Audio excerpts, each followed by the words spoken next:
ओम श्री सद्गुरु परमात्मा ने नमः। श्री योग वासिष्ठ महारामायण निर्वाण प्रकरण सर्ग 267।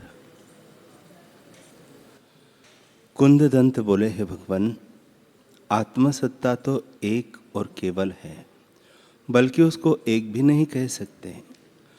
वह परम शांत रूप शिव पद और अद्वैत रूप है। तब नाना प्रकार की क्यों भासित होती है? यह तो स्वभाव सिद्ध है। तब नाना होकर वास्तव में क्यों लगती है? कदम्ब तपा बोले, हे साधो, यह सब शांत रूप और चैतन्य आकाश है। नाना प्रकार की जो भासित होती है सो और कोई नहीं, आत्मसत्ता ही अपने आप में स्थित है। जैसे स्वप्न सृष्टि दिखती है सो कुछ बनी नहीं, अपना अनुभव ही सृष्टि रूप होकर दिखता है। वैसे ही यह जगत अनुभव रूप है। हे साधो, सृष्टि के आदि में अद्वैत आत्मसत्ता थे। उसमें जो जगत प्रकट हुआ उसे भी तुम वही रूप जानो। जैसे समुद्र ही तरंग रूप होकर दिखता है, वैसे ही आत्मसत्ता सृष्टि रूप होकर भासित होती है। जैसे कोई खंभे से रहित स्थान में सोया हो, उसको बहुत खंभों से युक्त मंदिर देख पड़े तो वहाँ बना तो कुछ नहीं, अनुभव आकाश ही खंभ रूप होकर दिखता है। वैसे ही जो कुछ जगत तुमको दिखता है वह अपना अनुभव रूप जानो।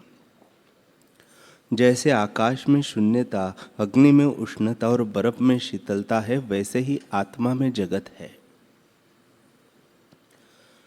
चाहे कोई जगत कहो अथवा ब्रह्म कहो, ब्रह्म और जगत में भेद नहीं है।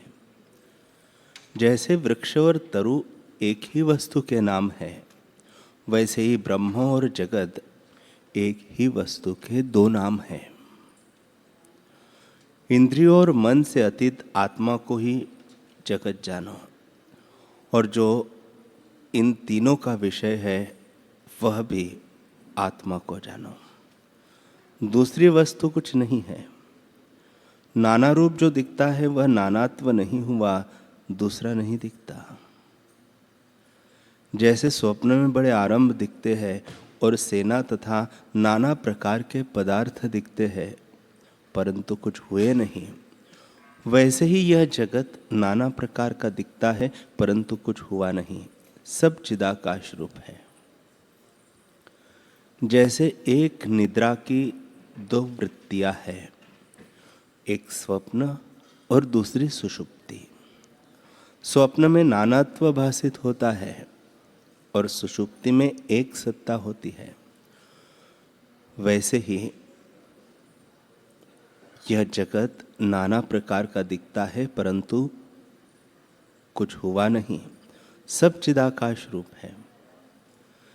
जैसे एक निद्रा की दो वृत्तियां हैं, एक सुषुप्त और दूसरी स्वप्न। स्वप्न में नानात्व भासित होता है और सुषुप्ति में एक सत्ता होती है। वैसे ही चित्त संवित के फुरने से नानात्व दिखता है और न फुरने में एक है। हे साधो,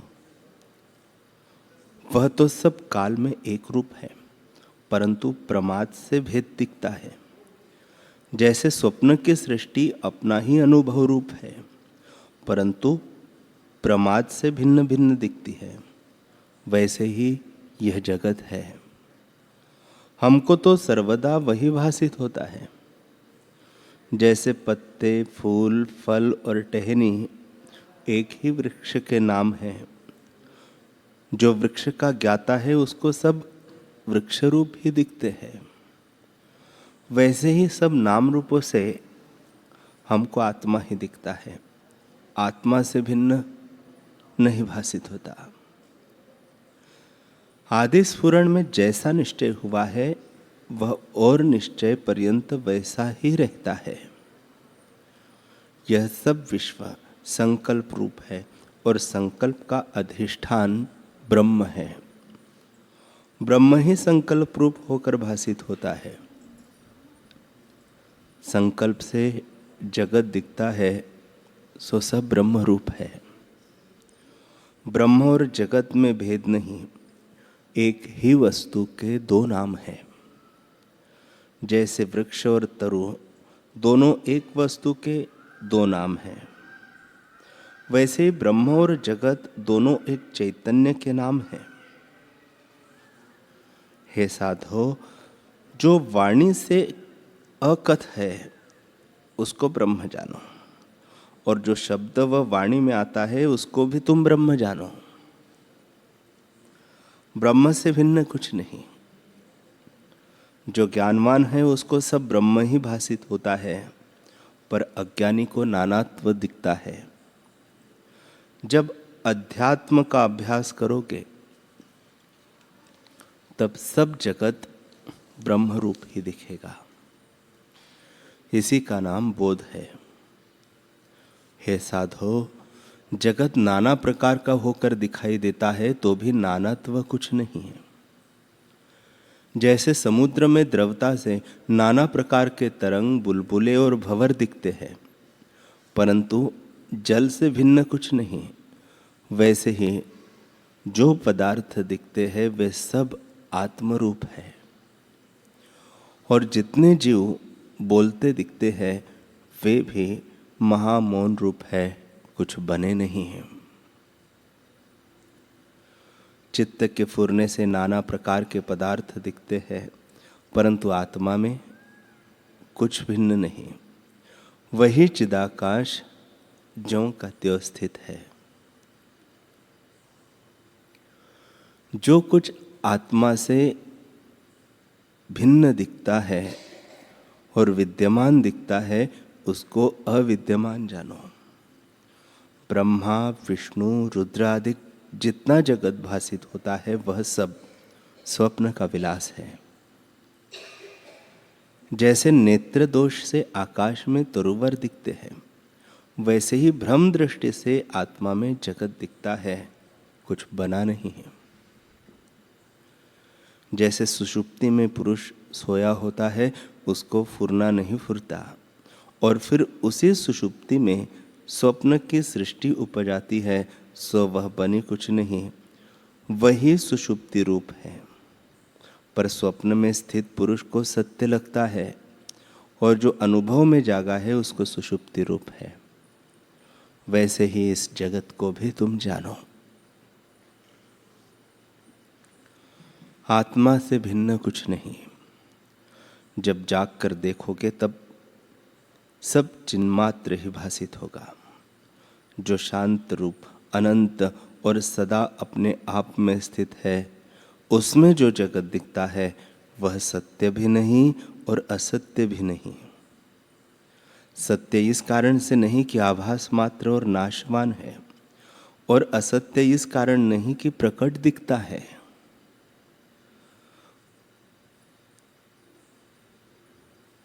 पर वास्तव में आत्मसत्ता से भिन्न नहीं है। भाव, अभाव, सुख, दुख, उदय, अस्त सब वही आत्मसत्ता इस प्रकार भासित होती है। जैसे एक ही निद्रा के स्वप्न और सुषुप्ति दो पर्याय हैं, वैसे ही जगत और आत्मा दोनों एक ही सत्ता के पर्याय है। जैसे एक ही वायु स्पंदन और निस्पंदन दो रूप होती है, वैसे ही आत्मसत्ता के दोनों रूप हैं। जब संवेदन नहीं फुरता तब अनिर्वचनीय होती है, और जब अहम भाव को लेकर फुरती है तब संकल्प रूपी सृष्टि बन जाती है। आकाश, वायु, अग्नि, जल, पृथ्वी, तत्व, नक्षत्र, चक्र, देवता, मनुष्य, पशु, पक्षी, जल का नीचे चलना, अग्नि का ऊपर जाना, तारागण का प्रकाशमान होना आदि, पृथ्वी स्थित भूत आदि स्थावर जंगम सृष्टि अपने स्वभाव सहित भासित होती है, और शुभ अशुभ कर्म होते हैं। उनमें सुख दुख फल की नीति होती है, परंतु आत्मसत्ता ही इस प्रकार भासित होती है। जैसे तुम अनुराज्य से स्वप्न नगर कल्पित कर ले और उसमें अनेक प्रकार की चेष्टा करे, तो जब संकल्प होता है तब वही सृष्टि स्थित होती है, और संकल्प मिट जाने पर सृष्टि लय हो जाती है। तो और वस्तु कुछ नहीं हुआ, तेरा अनुभव ही सृष्टि रूप होकर स्थित हुआ। वैसे ही यह जगत अनुभव रूप है और कुछ नहीं। कुंददंत ने पूछा, हे तपस्वी, संकल्प तो पूर्व स्मृति को लेकर फुरता है। ब्रह्मा में मनोराज्य संकल्प की सृष्टि किस संस्कार को लेकर फुरती है? यह मेरा संशय आप निवृत्त करो। कदम्ब तपा बोले, हे साधु, यह संपूर्ण सृष्टि किसी संस्कार से नहीं उत्पन्न हुई, भ्रम से भासित होती है। जैसे स्वप्न में यदि मनुष्य अपने को मृतक हुआ जानता है, तब उसको पूर्व के संस्कार की स्मृति तो नहीं होती, वह अपूर्व ही लगती है। वैसे ही ये पदार्थ जो तुमको दिखते हैं सो अपूर्व है, किसी स्मृति से नहीं हुए हैं। स्मृति और अनुभव तो जगत ही में उत्पन्न हुए हैं, पर जब जगत का फुरना न था तब स्मृति और अनुभव भी न थे। जब जगत प्रकटा तब ये भी प्रकटे हैं। इससे संपूर्ण जगत अपूर्व है और भ्रम से भासित होता है। जैसे स्वप्न में मरा व्यक्ति किसी कुल में अपना जन्म देखे और उसको ऐसा जान पड़े कि कुल चिरकाल से चला आता है, पर जब जाग उठे तब पूर्व जन्म किसको कहे और स्मृति किसकी करे। न कहीं जन्म रहता है और न कुल रहता है। वैसे ही ज्ञानवान को यह जगत आकाश रूप दिखता है, तब मैं तुमको पूर्व की स्मृति क्या कहूँ। हे ब्राह्मण, और कुछ बना नहीं, आत्मसत्ता ही जो कि त्यों स्थित है, जिससे यह सब जगत हुआ है, जिसमें यह सब है और जो सब है वही पूर्णात्मा है, सर्वात्मा है। जो वही है तो दूसरा किसको कहूं। इससे यह जानकर तुम विचारो, तब तुम्हारे सब दुख नष्ट होंगे। हे साधु, कर्ता, कर्म, करण, संप्रदान, आपादान और अधिकरण, यह 6 कारक ब्रह्म रूप है। कर्ता के करने वाले को कहते हैं, कर्ता कर्म के करने वाले को कहते हैं। कर्म करने की संज्ञा है, कारण क्रिया का साधक है। संप्रदान जिस निमित्त हो, आपादान जिससे लय कीजिए और अधिकरण जिसमें कीजिए। हे साधो, यह 6 कारक ब्रह्म रूप है।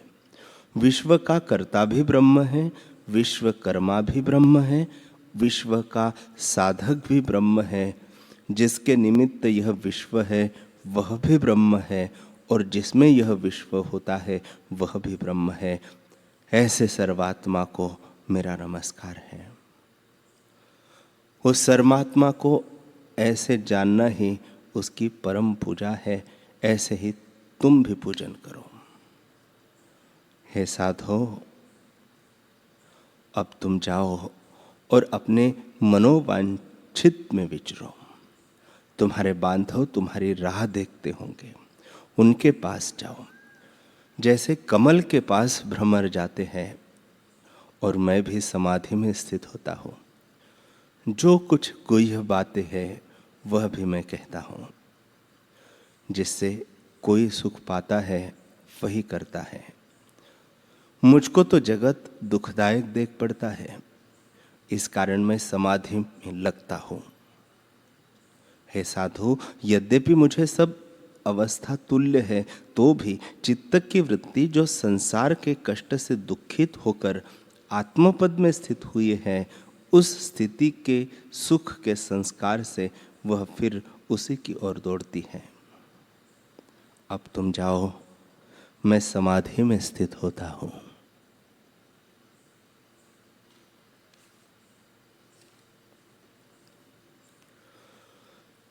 हरि ओम,